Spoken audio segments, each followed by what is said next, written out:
Oui, moi j'avais décidé de me retirer de la vie politique, mais les gens ont en tout cas mal interprété ce que j'avais dit.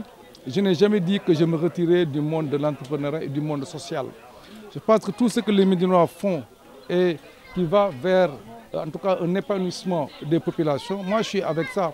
C'est pourquoi je suis présent. Et je disais tantôt que je suis très fier parce que cette fédération des jeunes, quand je la mettais en place, je l'avais mise en place, pas pour de la politique, je n'ai jamais cru en cela. Je pense que c'était une occasion pour fédérer les énergies, c'était une occasion pour fédérer les compétences et les expertises pour justement essayer de développer l'entrepreneuriat au niveau de la Médina et la solidarité. Quand je suis parti, j'ai vu qu'il y a des jeunes qui ont pris le relais, qui se sont battus. Je dois vous avouer que je ne suis pas impliqué du tout dans ces organisations. Ils ont tout fait comme de grands garçons, comme de grandes filles. Ils ont travaillé ensemble, ils sont allés voir les structures qu'il faut et voilà le résultat. C'est cette organisation qui est magnifique de mon point de vue, du point de vue de l'attractivité par rapport à l'entrepreneuriat, par rapport à la solidarité au niveau de la Médina. Extrêmement fier et très content de l'organisation de ce panel qui nous a permis de passer en revue les différentes solutions qu'on pourrait apporter au chômage des jeunes, les différentes solutions qu'on pourrait apporter au financement de l'entreprise, surtout celle des jeunes. Et je pense que nous avons eu d'excellents panélistes qui sont venus de structures différentes, de l'ANPEJ, du ministère de la Femme et des Solidarités, de SOMISEN et de personnalités qui ont beaucoup fait dans le monde de l'entrepreneuriat pour les jeunes et pour les femmes. Le thème était extrêmement important puisqu'il s'agissait de visiter l'économie circulaire et l'entrepreneuriat solidaire. Je pense que c'est des thèmes d'actualité, surtout au niveau de la Médina, comme je l'ai indiqué, qui est un quartier où il y a encore une fois de la pénibilité et de la précarité, où il y a un taux de chômage très très élevé. Donc une économie, un entrepreneuriat solidaire, je pense, c'est une solution.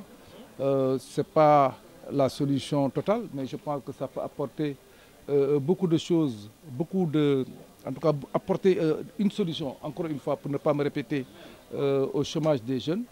Donc nous avons essayé de montrer comment on peut entreprendre de façon solidaire, comment on peut trouver un financement au Sénégal et comment l'économie circulaire peut apporter de la valeur ajoutée à l'entreprise au niveau de la Médina. Les mesures qui sont mises en place par l'État ont beaucoup fait en matière de simplification des procédures.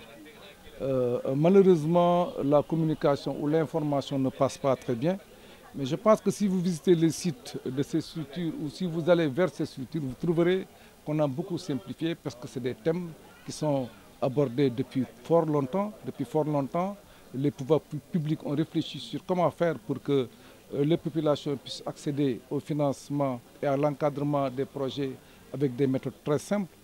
Aller justement rencontrer l'ANPEJ, aller rencontrer la DPME, aller rencontrer l'ADER, etc. Vous verrez effectivement qu'on a simplifié les choses. Maintenant, il y a toujours de la bureaucratie au Sénégal, il y a toujours des problèmes pour accéder à certains services. Mais je pense que c'est des solutions qui pourraient être trouvées grâce peut-être à une nouvelle gouvernance qui sera de qualité. Il faut d'abord dire une chose extrêmement importante. Il faut que les gens sachent que étudier est la meilleure opportunité pour réussir dans ce pays. Je ne suis pas de ceux qui pensent qu'il faut dire aux gens, oui, ceux qui sont les plus riches au Sénégal, c'est ceux qui n'ont pas eu de diplôme. Il faut avoir des diplômes, parce que c'est l'école justement qui égalise les chances.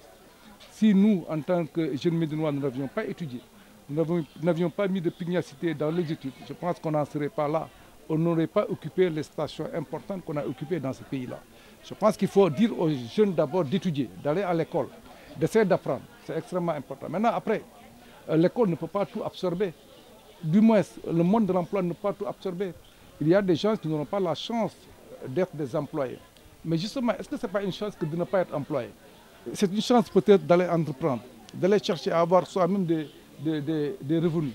C'est extrêmement important. Maintenant, comme quelqu'un l'a indiqué lors du panel, il faut avoir la bonne idée.